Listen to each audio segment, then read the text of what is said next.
prosseguindo no estudo de história da igreja, estamos agora na página 72 do livro A Igreja sobre Perseguição do Império Romano, volume 2 da nossa coleção. Bom, o item 5 do material didático diz Irineu contra as heresias, e o volume 1. Então, por isso eu coloquei aí ponto 1. Isso. Ponto 1, gnosticismo. Bom, vamos lembrar um pouquinho o que era o gnosticismo. Ele vai explicar aqui. O gnosticismo era uma filosofia que eles se diziam cristãos. Segundo a história, teria começado com aquele mago Simão, que queria comprar o dom dos apóstolos, mas foi organizada por filósofos depois, como aquele Basílides, que defendia que durante a perseguição podia sacrificar o demônio, podia comer as coisas sacrificadas ao demônio. E por que diz a história que Irineu foi escrever esse livro? Porque essas igrejas cresciam. Cresciam em primeiro lugar porque durante a perseguição eles não sofriam nada. As verdadeiras igrejas esvaziavam, porque os verdadeiros cristãos fugiam para as catacumbas, para as montanhas, porque não queriam morrer ou cultuar o demônio. Era uma situação terrível. E era sabido, a história conta, que tinham sempre casos de pessoas que negavam a fé. Diz a história que, às vezes, quando chegavam essas perseguições, os templos pagãos que estavam vazios, que todo mundo tinha se convertido ao cristianismo, diz a história que ficava fila de cristãos para irem lá regularmente cultuar o demônio, porque eles tinham que fazer isso. Mas eles também estavam numa igreja. E a igreja de Roma tinha muito desses casos. Tá bom? Então, por isso que Eusébio de Cesareia, no tópico anterior, até falou que em Roma a situação era pervertida. Os católicos não devem gostar muito desse livro de Eusébio de Cesareia, porque ele também fala que Jesus tem irmãos, ele fala abertamente. Então, apesar dele fazer parte já do grupo de Constantino, tinha algumas heresias que ainda não tinham sido criadas. Entre elas, a heresia de que Maria continuou virgem. Isso daí vai no decorrer do paganismo católico romano. Bom, então vamos falar sobre o gnosticismo. Em 180 da era cristã, Irineu escreveu a obra Contra as Heresias, com o propósito de descrever e combater um movimento que crescia em Roma, o gnosticismo, ou seja, a crença que Jesus teria deixado um conhecimento secreto que só a igreja gnóstica conhecia. Essa igreja gnóstica ela existe até hoje, irmãos. Praticamente você pode dizer que a maçonaria ela é gnóstica, porque os gnósticos eles viviam desse conhecimento secreto, tem um conhecimento que só eles têm e que você precisa entrar para esse grupo e ouvir, aprender muito. Durante 5 anos o iniciado não podia nem perguntar, ele tinha só que ouvir. Por quê? Porque tinha um conhecimento que Jesus tinha dado só para algumas pessoas, tá bom? E que eram esses gnósticos. Nem os apóstolos tinham esse conhecimento. Ou seja, seria aquele mago Simão que teria iniciado essa história. Ele nem conheceu Jesus, mas teria inventado essa história. Tá bom? Então, era esse conhecimento que eles tinham. E existe também, além da maçonaria, muitos outros movimentos que são considerados gnósticos. Os gnósticos vão se desenvolver na história, os católicos vão enfrentá-los, eles vão até organizar guerras contra os católicos. E isso aí nós vemos até os anos 1200, guerra entre católicos e gnósticos. Durante as cruzadas, os católicos fazem cruzadas também contra os gnósticos. E os grupos gnósticos existem até hoje. Eu, como dou aula desses assuntos, às vezes eu tenho que botar para ver um professor de gnosticismo dando aula. E experimente fazer isso no YouTube. Você vai ver eles dizendo: os cristãos nos perseguiam, porque os católicos organizaram guerras contra os gnósticos, né? Foram os católicos que iniciaram. Então eles colocam como os cristãos perseguindo eles, mas na verdade era a Igreja Católica, não eram os cristãos. Bom, então, citando uma parte desse livro, eu escolhi logo o início, capítulo 1, versículo 1, tá bom? Em que ele fala do pleroma e os éons que o compõem. Tá bom? Bom, o que era esse pleroma, né? Pleroma, só para você saber, significa plenitude. Era como um nome que eles davam a uma divindade, tá bom? Que eles chamam de plenitude, ou pleroma. Tá bom? E éons significa tempos, eras. Tá bom? Então, ele escreve. Eles dizem que existia nas alturas, invisíveis e inerráveis, um éon perfeito, ou seja, um tempo perfeito, uma era perfeita, anterior a tudo, que chamam de protoprincípio, protopai e abismo. Incompreensível e invisível, eterno e ingênito, que se manteve em profundo repouso e tranquilidade durante uma infinidade de séculos. Junto a ele estava a Enóia, que chamam também de graça, ou seja, junto a esse pleroma, ok? Havia uma graça. E havia também silêncio. Veja que é tudo texto filosófico. É uma coisa filosófica para atrair as pessoas, dizendo que é um conhecimento secreto que vinha de Jesus. Infelizmente, muitas pessoas caem nesse engano até hoje, dizendo que existe um conhecimento secreto que está sendo passado na história. E cresceu muito nos últimos tempos. Por quê? Vocês ouviram falar nos pergaminhos do Mar Morto. O que foi encontrado, né, entre os pergaminhos do Mar Morto e no local lá no Egito chamado Nag Hammadi, foram encontrados documentos gnósticos. E principalmente Nag Hammadi, essa região do Egito, foi encontrado um livro dos gnósticos, seria o livro de Judas. E então esse livro ele diz que Jesus pediu Judas para Judas trair ele, e que Judas ele era uma pessoa assim, muito conceituada entre os gnósticos, tá bom? Porque ele aceitou sofrer para que Jesus morresse na cruz. A história verdadeira não é essa, né? A história verdadeira não é essa. Então, os gnósticos, até hoje, eles têm essa defesa de Judas, e o Papa Francisco, esse jesuíta, o primeiro jesuíta a chegar ao papado, né? Esse jesuíta, você pode pesquisar na internet, você vai encontrar hoje, você encontra tudo fácil na internet, né? Que o Papa Francisco, ele quer readmitir Judas, colocar Judas como um herói.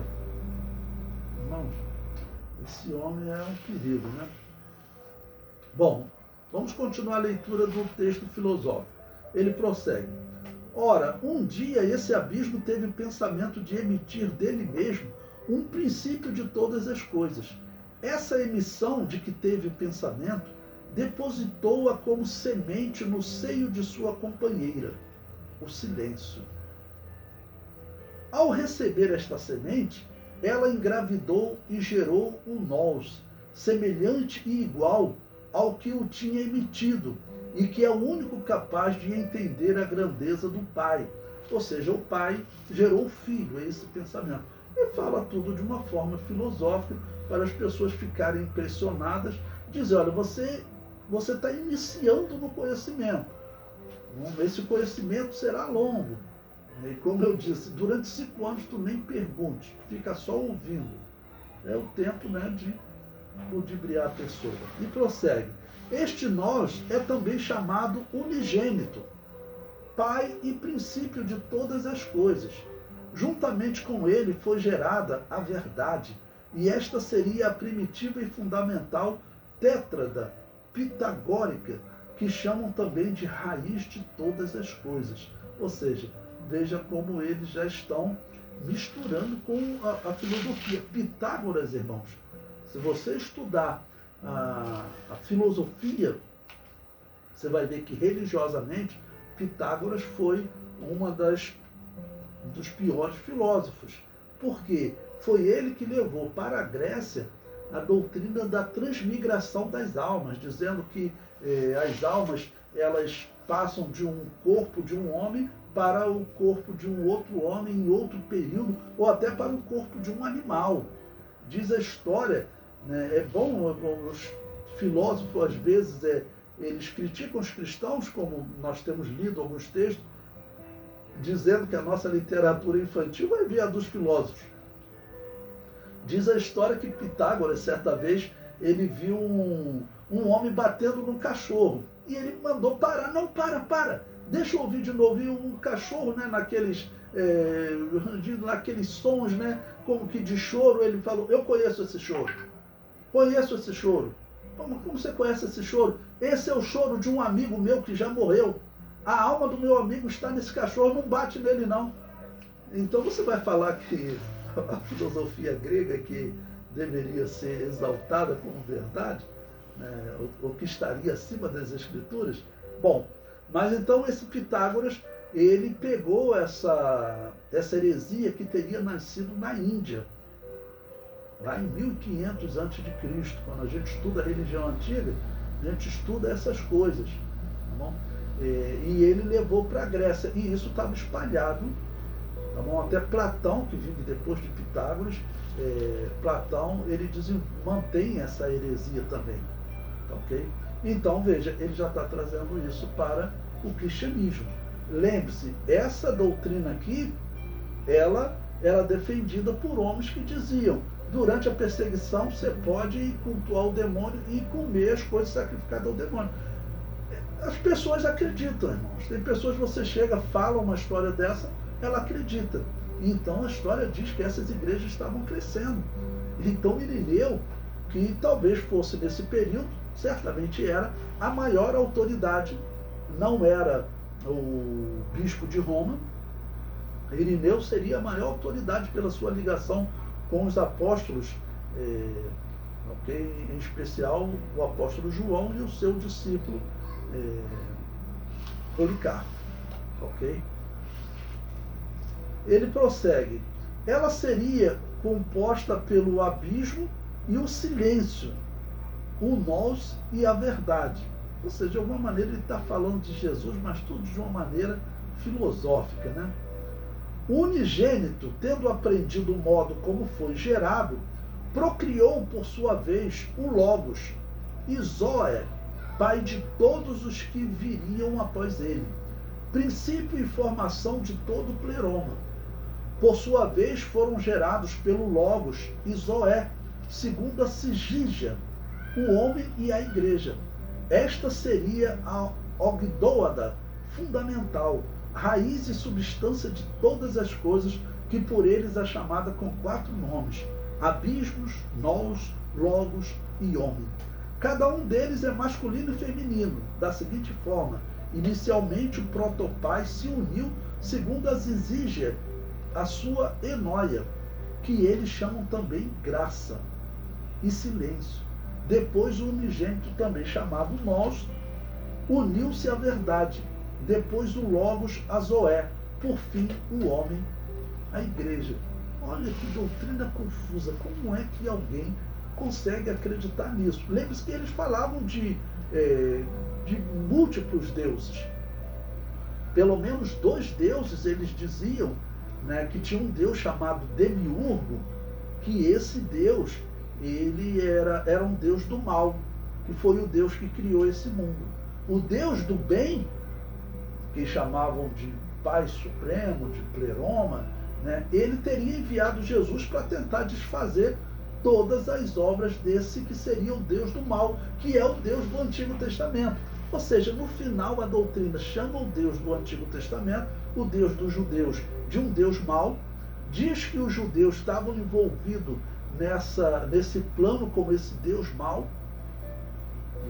então pregam uma coisa dessa, e essas igrejas estavam crescendo. Bom, por que nós fazemos uma leitura até cansativa e herética dessa? Para vocês entenderem que existem heresias que estão no mundo hoje, que são heresias antigas. Tá bom? Esse gnosticismo, como eu disse para vocês, Se você pesquisar na internet, você vai encontrar documentários sobre essas obras dele, sobre Nag Hammadi. Depois eu escrevo lá no grupo, né, como se escreve, para vocês poderem pesquisar, e vão encontrar sobre esse Evangelho de Judas. Vocês já devem ter ouvido falar. Até o canal History já fez documentário sobre ele. E esses evangelhos estão sendo estudados. Por quê? Porque os gnósticos, eles combinam com as religiões orientais, como os hindus, tá bom? As religiões da China também, o budismo, tudo isso combina com o gnosticismo. É toda uma filosofia oriental que acredita nessa transmigração das almas, que vem tudo de onde? Tudo lá da Índia. A religião chinesa, como existe hoje, que acredita até em reencarnação, tudo isso vem da Índia. É a mesma fonte, tá, ok, dos filósofos gregos. Ok? É a mesma fonte dos filósofos gregos, tanto Pitágoras quanto Platão. Bom, Irineu também diz que os gnósticos e os pagãos em geral, eles acreditavam na predestinação das obras. Essa religião, essa ideia tinha nascido na Babilônia. Foi lá na Babilônia que nasceu o horóscopo. O que é o horóscopo? É a crença de que o teu destino está determinado, ou seja, você é um predestinado. É o que o horóscopo prega. Todos os povos pagãos pregavam isso. A Igreja Católica Romana é que vai adotar essa doutrina. Eu não caio nessa mentira, né? Mas tem muita gente que cai. Bom, então o Irineu fala do pensamento sobre predestinação e obras, que é importante para os nossos dias. Ele diz: eles, porém, se salvam não pelas obras, e sim por serem pneumáticos por natureza. O que é pneumáticos? Ou seja, espirituais, né? Pneuma em grego é espirituais. Então eles usam sempre termos assim para poder dar um certo clima filosófico. Tem pregadores que às vezes que gostam de fazer isso, né?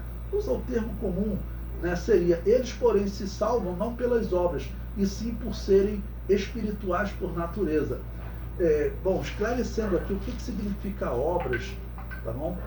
Que Irineu está falando. São as obras de Tiago. Tiago diz que depois que o homem se converte, ou seja, depois que ele é justificado pela fé, ele tem que mostrar vida transformada. Vida transformada são obras. Se você não tiver vida transformada, não adianta você ter fé. Você pode crer em Deus, mas se você não obedecer, você não está salvo. A Bíblia diz que os demônios creem e tremem, só não obedecem. Então, esses aqui, eles diziam que eles já eram espirituais por natureza. Eles acreditavam que tudo estava determinado. Era o que todos os pagãos acreditavam. Então, se existia uma crença pagã, isso era padrão, porque nasceu na Babilônia. Era a crença do horóscopo. O horóscopo dominava, claro, o mundo nesses dias. O texto prossegue: como o ouro lançado na lama não perde o brilho e conserva a sua natureza, sem que a lama o prejudique em nada, assim, dizem eles, podem estar misturados com qualquer obra ínica, que não sofrerão dano nenhum, nem perderão sua substância pneumática ou sua substância espiritual. Né? Por que eles diziam isso? Obra ílica é a obra da carne, tá bom? Obra da carne. Então eles podiam fazer qualquer coisa. Matou um homem, roubou, matou e destruiu. Não, eu não tenho pecado nenhum, porque isso aí foi obra da minha carne. Eu sou espiritual. O meu homem espiritual está salvo, ele está predestinado. Ok? Então, se eu matei, se eu fiz qualquer coisa errada, roubei alguém, né, adulterei, qualquer coisa que eu fiz, roubei, isso é uma obra da carne. E essa teoria provavelmente eles desenvolveram porque era uma igreja que defendia que durante a perseguição eles podiam comer das coisas sacrificadas aos ídolos. Então, eles tinham que dar essa justificativa. Por que nós não somos contaminados? Porque nós já somos espirituais por natureza. Nós fomos predestinados a essa espiritualidade. E o que acontece com a carne não contamina a nossa alma, não contamina o nosso espírito. E isso não é verdade. Se você vai lá adorar o demônio, você está dando uma palavra de confissão do demônio. E isso, Jesus Cristo disse que isso contamina o homem. Isso contamina o homem. Ok? Bom, ele prossegue no capítulo 6, versículo 3. Por isso, entre eles, os perfeitos praticam sem escrúpulos todas aquelas obras proibidas, das quais as Escrituras afirmam: quem pratica essas obras não herdará o reino de Deus. Comem indiferentemente as carnes sacrificadas aos ídolos, porque pensam não ser inquinados, ou seja, corrompidos por elas, e em toda festa pagã são os primeiros a misturar-se aos festejos dos ídolos. Nem se abstêm de espetáculos sanguinários, odiosos a Deus e aos homens. Olha o que aconteceu então com eles, irmãos. Cristãos morrendo, alguns decidiram por esse caminho, cultuar o demônio para não morrer, dizendo que isso não tinha problema nenhum, porque contaminava só a carne e não contaminava o espírito. Irineu diz que eles se tornaram assim os primeiros a misturar-se aos festejos dos ídolos. Ou seja, eles continuaram participando regularmente do culto ao demônio. Tá bom? Capítulo 6, versículo 4. E além de cometer muitas outras ações vergonhosas e ímpias, taxam-nos de simplórios e ignorantes.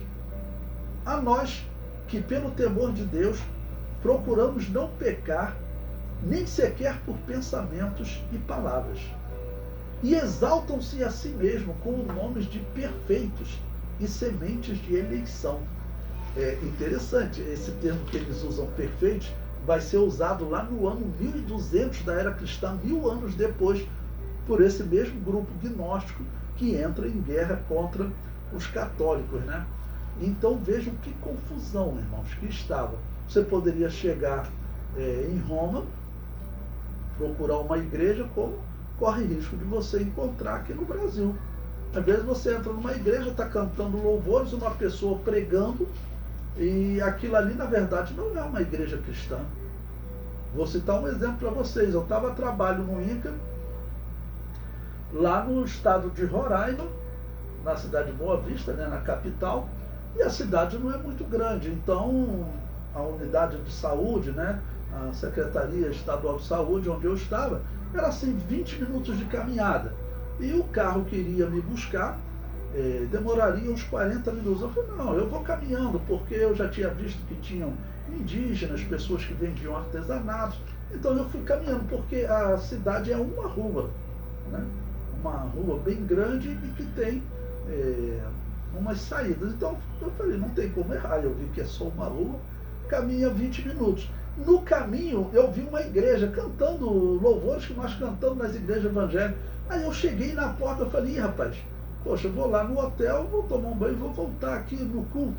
Mas daqui a pouco, rapaz, vem um sacerdote católico pregar. Eu falei, rapaz, não veio nessa igreja não. Então, você chegava em Roma, você encontrava igrejas assim que estavam lá falando de Jesus, mas na verdade tinha toda uma mensagem filosófica, herética por trás dela.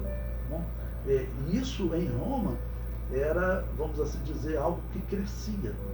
Bom, crescia pela ignorância do povo, infelizmente. Hoje nós temos mais como combater essas pessoas, mas nesse período a verdadeira igreja, os verdadeiros cristãos estavam fugindo, estavam vivendo escondidos. Enquanto essas igrejas que Irineu dá o testemunho, eles participavam ativamente das festas pagãs, eram os primeiros. O comentário conclui desse primeiro livro. Essas igrejas gnósticas cresciam mais que o verdadeiro cristianismo. E isso se deve ao fato deles não sofrerem perseguição. Porque vinha perseguição, eles se juntavam aos sacerdotes pagãos e cultuavam o demônio normalmente. Uma coisa horrível. E essa igreja de Roma, nós sabemos o que ela vai gerar, né? Ela vai gerar esse catolicismo romano que existe hoje, né, em que a religião pagã é praticada entre eles, com purgatório, culto aos mortos, imagem de escultura e uma série de outras coisas.